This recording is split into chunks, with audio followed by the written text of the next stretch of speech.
Bonjour, nous voici pour cette dernière rencontre de Carême sur la question du credo. Aujourd'hui, je voudrais vous parler de l'Église. Je crois en l'Église. C'est aussi dans le symbole de la foi. Alors l'Église n'est pas une quatrième personne de la Trinité. L'Église, c'est le fruit de l'œuvre de l'Esprit Saint dans le monde, auprès des croyants. Alors c'est vrai que souvent quand on parle d'église, eh bien l'église on l'enferme dans un bâtiment, l'église avec un petit E. Mais en fait, si on donne ce nom à ce bâtiment, c'est à cause de ce peuple de Dieu qui s'y rassemble, qui est l'église. C'est le peuple de Dieu. Alors, nous on pense souvent à l'institution humaine. C'est une institution humaine qui, vue d'extérieur, c'est vrai, a marqué l'histoire des hommes pendant 2000 ans, y compris, il faut bien l'avouer, en mal. C'est vrai. Elle est composée d'êtres humains plus ou moins faillibles. C'est une église que l'on dit de pécheurs. Cependant, cette institution, il faut quand même le dire, est unique. Unique quant à sa durée, 2000 ans, son extension géographique, le monde entier, et aussi son impact sur les civilisations humaines. C'est l'institution la plus ancienne encore existante et aucune autre n'a duré aussi longtemps. Elle est présente sur tous les continents, dans tous les pays, et même dans les pays où elle est effectivement interdite. Pourtant, elle ne semble pas vouloir s'ajuster selon les modes, l'esprit du temps. Regardez un petit peu bien les positions qu'elle prend sur l'avortement, sur l'euthanasie, mais aussi sur les réfugiés, la position sur les sans-papiers. En fait, l'Église est dans le monde actuel, mais elle semble s'en démarquer.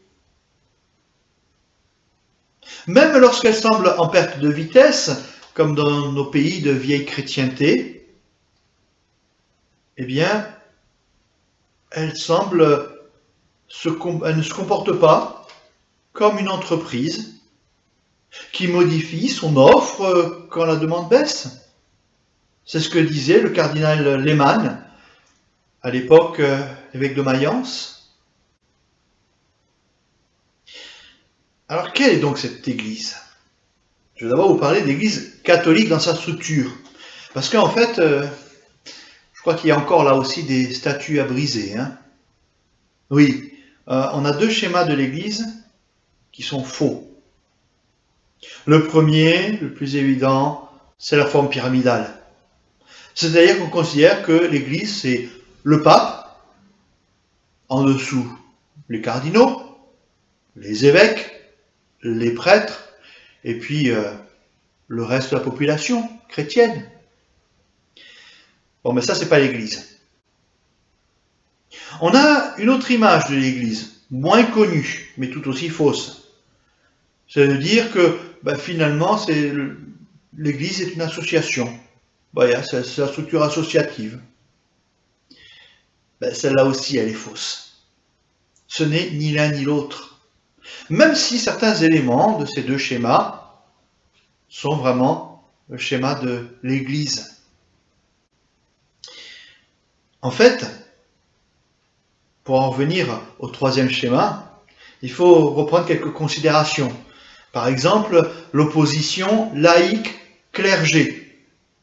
Bon, faut être honnête, c'est une idée qui est très cléricale, y compris pour le clergé ou pour les cléricalistes, mais aussi pour les anticléricaux.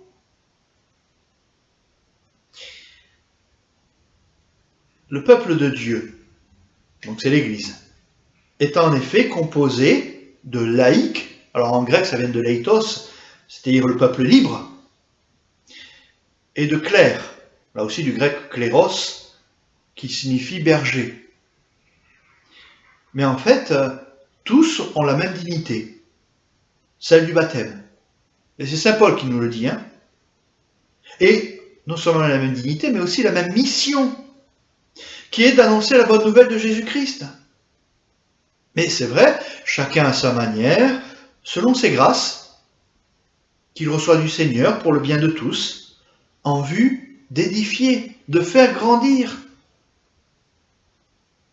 En ce sens, le clergé a la charge de gouverner, d'enseigner et de sanctifier.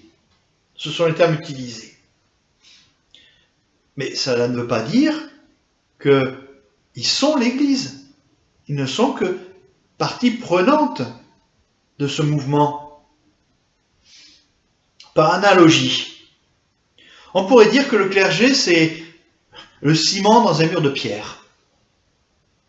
Ils font pleinement partie du mur, mais il est impossible de construire un mur avec du ciment tout seul. Ils jointent les pierres. Ils les rendent solidaires les unes des autres, en fait. C'est ce qu'on appelle le principe de communion ecclésiale. Ils bouchent les aspérités pour donner au mur une certaine unité. Mais s'ils bouchent des trous qui seraient trop importants, eh bien en fait le mur en est fragilisé, tout simplement. Et à contrario, si le ciment fait défaut, si les pierres perdent leur solidarité, le mur pourra tout autant s'écrouler, au moins par endroits, en cas de tempête par exemple. En fait, pour en finir avec le clergé, l'ordination confère à un baptisé d'agir in persona Christi, en la personne du Christ. Ils ont la grâce de donner, au nom de Dieu, des dons qu'ils ne pourraient pas donner d'eux-mêmes. Ça ne vient pas d'eux. Ce sont les sacrements. Les sacrements sont donnés par Dieu à l'Église, qui elle-même demande aux clercs de les dispenser. Finalement, les clercs ne sont ni prioritaires, ni propriétaires, ni à l'origine de ces dons. Alors qu'en est-il de Rome et du pape? Soyons clairs. Rome, c'est le lieu des martyrs de Pierre et de Paul. Et Pierre est le premier apôtre. Par là même, il a été le premier chef de sa communauté chrétienne. À cause de cela, l'Église de Rome, c'est l'Église de référence pour la communion universelle. Et son évêque, l'évêque de Rome, comme aime à le rappeler le pape François, eh bien, il a autorité universelle dans le collège, le rassemblement de ses frères évêques. Il a une responsabilité qui est celle de la communion. Pourquoi lui? Eh bien, tout simplement parce qu'il est assis sur le siège de Rome, qui est celui de Pierre, le premier des apôtres. En fait, si on veut avoir une structure de communion qui tienne la route, ce n'est pas en passant par le pape, c'est au travers de l'évêque. Oui, l'évêque, en fait, c'est le chef de l'Église en un lieu donné. Ce n'est ni le curé, ni le pape, sauf bien sûr à Rome, vu qu'il est évêque de Rome. Mais c'est l'évêque. C'est l'évêque, le chef de l'Église, en un lieu donné. En fait, nul chrétien ne peut se prétendre catholique s'il n'est pas en communion, C'est-à-dire s'il ne reconnaît pas l'autorité immédiate, ça veut dire sans médiation, de l'évêque du lieu. Lui-même étant en communion avec ses frères évêques, communion qui est signifiée par la communion avec l'évêque de Rome. Vous voyez que la mission première, finalement, de l'évêque, ce n'est pas ses grandes capacités, ses grands talents, mais bien sa responsabilité de communion. Les chrétiens se reconnaissent catholiques parce qu'ils sont en communion avec l'évêque de leur lieu, de là où ils sont, lui-même étant en communion avec tous les autres évêques. Communion qui est signifiée par la communion auprès de l'évêque de Rome, celui qu'on appelle le pape.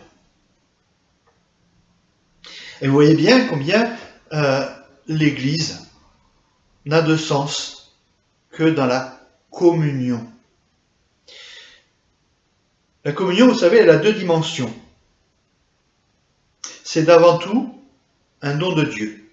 Ce n'est pas l'œuvre des hommes, et donc ça ne dépend pas de la qualité des hommes, même si c'est quand même plus facile quand ils ont les qualités qui conviennent. Mais c'est d'abord un don de Dieu. Il y a les deux. C'est un peu comme le signe de la croix. Il y a la dimension horizontale et la dimension verticale.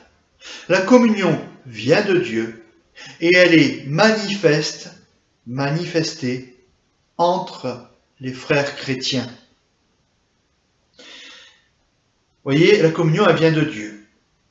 Nous la recevons et nous la partageons avec nos frères qui la reçoivent d'ailleurs aussi de Dieu. En ce sens, l'Église doit être comprise comme communion. C'est pas de moi. Le Concile Vatican II a bien insisté là-dessus dans les années 60 sur cette notion de peuple de Dieu, d'Église, communion. Alors, ce mot communion, on l'utilise maintenant à toutes les sauces. Voilà. On a un match de foot national, l'équipe de France gagne, eh bien c'est la communion. Bon, mais ça c'est un abus de langage. Il faut être clair, on utilise un mot religieux dans un sens profane, mais ce n'est pas ça la communion. La communion, le terme lui-même, on pourrait dire mais c'est une union commune. C'est pas la bonne étymologie. Sinon on aurait dû dire une communion ou une co-union. Mais une communion avec deux M, il y a le cum en latin et le munus. Et le munus, ça veut dire la charge, la responsabilité. Être en communion, c'est avoir une responsabilité commune. Ensemble, on est responsable. Mais responsable de quoi? De la mission de l'Église. Et quelle est cette responsabilité, cette mission de l'Église qui nous est responsabilité commune? Eh bien, c'est d'annoncer la bonne nouvelle de Jésus-Christ, mort, ressuscité, pour le salut des hommes, de toute cette humanité. Voilà notre responsabilité commune que nous exprimons et pour laquelle nous œuvrons ensemble. Il n'y a pas une élite qui agirait et puis un peuple qui suivrait. Non, c'est ensemble que nous agissons parce que nous sommes ensemble responsables au nom de notre baptême. Alors vous allez me dire, mais on parle de l'Église, c'est voilà, Vatican II, c'est très bien, mais et Jésus, qu'est-ce qu'il en dit de l'Église? Alors, si vous allez voir dans l'Ancien Testament, donc avant Jésus, vous ne trouverez aucune référence explicite à l'Église, c'est vrai. Et d'ailleurs, même dans les évangiles, on n'entend pas beaucoup parler. En gros, il y a une référence dans les évangiles. C'est Matthieu 16, 18. Vous vous souvenez, Jésus a posé la question à Pierre, enfin il a posé la question aux apôtres, qui suis-je? Et c'est Pierre qui va répondre, tu es le Christ, le Fils du Dieu vivant. Et c'est à cause de cette foi que Jésus va lui dire, et moi je te le dis, tu es Pierre, Et sur cette pierre, je bâtirai mon église. Et les portes des enfers ne tiendront pas contre elle. Alors, les enfers, c'est le monde infernal, c'est les morts en fait. Hein. C'est pas l'enfer, c'est les enfers, c'est les morts. Les portes de la mort ne peuvent tenir contre l'église. C'est la seule fois où Jésus parle de cette église. Je bâtirai mon église sur cette pierre que tu es toi. Bon, pour vous rassurer quand même, dans les actes des apôtres et dans les lettres qui suivent, on aura 53 références de l'Église. Ben oui, c'est le temps de l'Église, le temps dans lequel nous sommes depuis 2000 ans, après Jésus. C'est bien aussi pour nous rappeler que l'Église continue la mission que Jésus a initiée. Et puis on a aussi cette référence dans l'Apocalypse. Vous voyez bien combien l'Église poursuit la mission de Jésus. Et plus encore, elle préfigure le royaume, c'est-à-dire le but ultime vers lequel toute notre humanité tend. Vous savez, ce royaume dont Jésus parle tant, il n'arrête pas de parler soit du royaume des cieux, soit du royaume de Dieu. Il l'annonce. Eh bien, ce royaume, nous en sommes déjà les premiers signes. Même si parfois, les signes sont un peu brouillés. Ça, c'est notre rôle.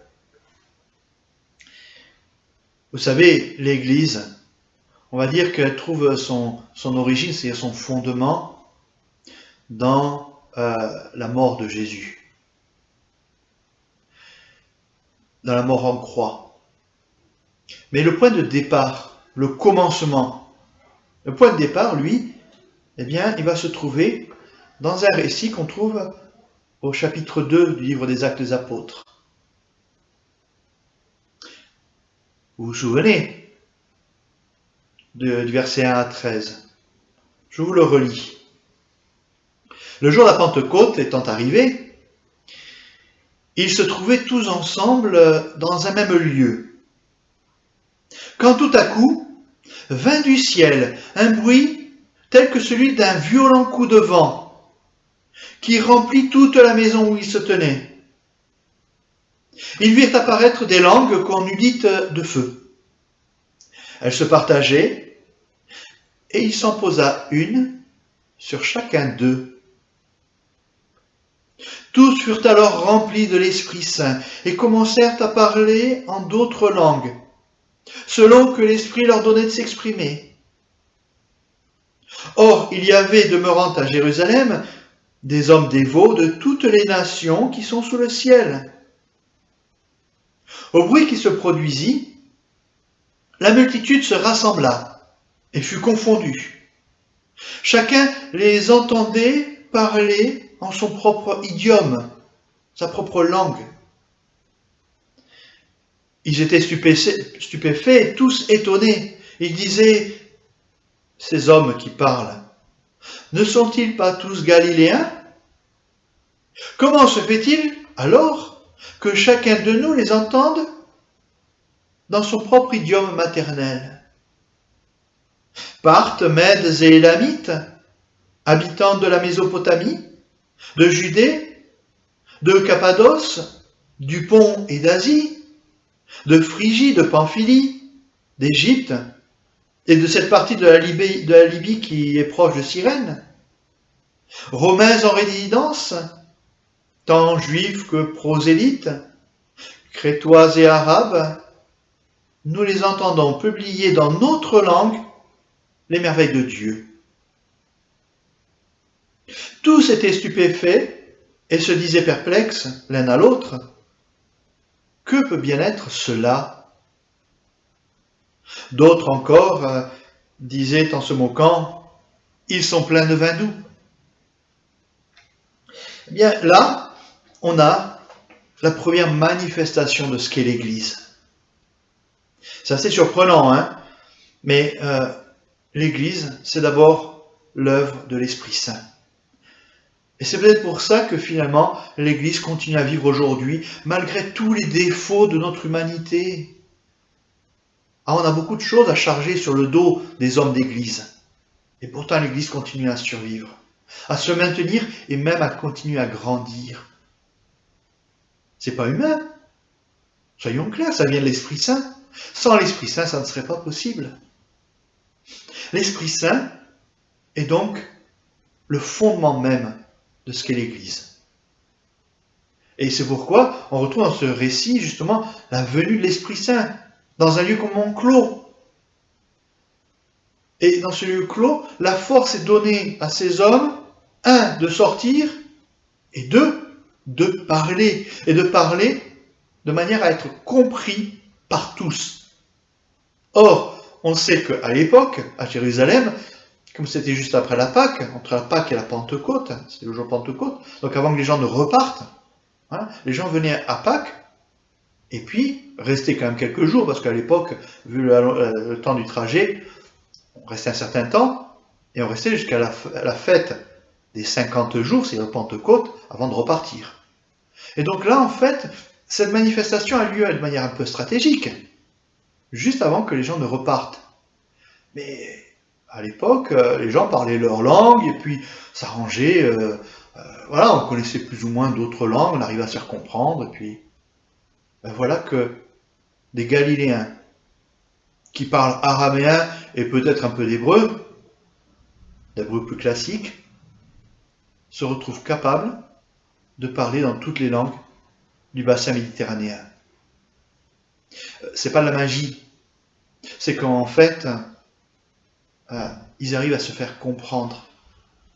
Parce que le message que l'on porte en tant qu'Église n'est pas un message issu d'une culture, d'une façon de penser. Non, ce message s'adresse à toute l'humanité, quelle que soit sa culture, quels que soient ses présupposés. Et les voilà qui sortent de chez eux. Et je me rappelle de cette expression du père James Malone, ce prêtre canadien qui est sur une des paroisses de Halifax, en Nouvelle-Écosse, et qui disait, mais pendant des années, j'ai cherché à faire remplir mon église. J'ai fini par comprendre que ce qui compte, c'est de la vider. Alors, c'est pas de faire fuir les gens, non. C'est que les gens qui sont dans l'église sont appelés à aller vers l'extérieur, à s'ouvrir. Parce que notre mission, c'est pas de rester entre nous. La mission de l'église, c'est vers le monde. Et voilà que les disciples de Jésus qui font cette expérience, qui reçoivent le feu de l'Esprit Saint, sortent. Mais ils ne répandent pas tout Jérusalem. Non, ils sortent, mais ils font tellement de bruit que c'est tout Jérusalem qui vient s'approcher pour voir ce qui se passe. Tellement ils font du bruit. Et voilà que, eh bien, ça attire. L'Église est attractive. Ça provoque, ça interroge, et on vient voir ce qui se passe. Alors, il y a ceux qui se laissent toucher par cet événement. Et puis, il y a ceux qui sont réfractaires, qui vont même aller jusqu'à se moquer, en disant, ben voilà, ils ont trop bu, ils sont pleins de vin doux. Dès le matin, vous vous rendez compte. Voilà le mouvement de l'Église. C'est un mouvement qui, depuis l'intérieur, va vers l'extérieur. Mais sans aller à l'autre bout du monde. Simplement, juste là, par le rayonnement, eh bien, l'Église attire. Elle ne rayonne pas de son feu à elle, mais bien du feu de l'Esprit Saint. Le rôle de l'Église n'est pas de gérer sa boutique, mais bien de répandre le message que Jésus a commencé à répandre en son temps. N'oublions pas non plus qu'il ne s'agit pas d'une personne ou d'une élite. Non, c'est tout un peuple, le peuple de Dieu. L'Église, c'est ce peuple qui est à la fois sacerdotal, prophétique et royal.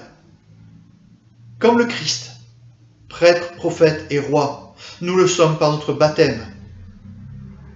Qu'est-ce à dire? Ça veut dire que prêtre parce que nous intercédons pour notre humanité. Prophète parce que nous apportons cette bonne nouvelle. Nous disons la parole de Dieu. Nous en rayonnons. Et roi parce que nous sommes serviteurs. Oui, en Église, celui qui règne, celui qui a autorité, c'est pour servir. Nous sommes serviteurs de l'humanité. Voilà ce qu'est ce peuple. Il n'y a pas à distinguer, à séparer, même si nous avons tous nos préférences et nous sommes plus à l'aise pour tel ou tel service, tel ou tel charisme. Eh bien, c'est tout un peuple qui agit. Et lorsqu'on commence à faire les choses seulement dans son coin, on prend le risque de ne plus être Église. Et n'oublions pas, frères et sœurs, que ce n'est pas nous qui faisons l'Église. C'est Dieu qui veut l'Église. C'est sa volonté, un peu mystérieuse, il faut le dire. Hein, parce qu'on est loin d'être les meilleurs. Et le temps du carême nous le rappelle. Mais c'est cette Église-là que Dieu veut. Et non seulement il veut l'Église, mais il nous donne les moyens, c'est-à-dire lui-même, pour être l'Église. Dieu est à l'initiative de l'Église par l'Esprit Saint, comme c'est dit d'ailleurs dans ce texte de Pentecôte.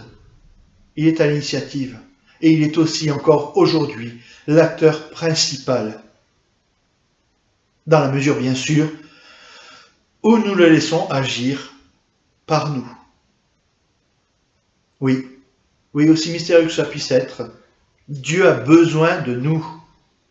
Nous sommes son corps, c'est-à-dire cette manifestation, cette présence ici et maintenant du royaume de Dieu. Voilà, frères et sœurs, ce que l'on peut dire rapidement de l'Église.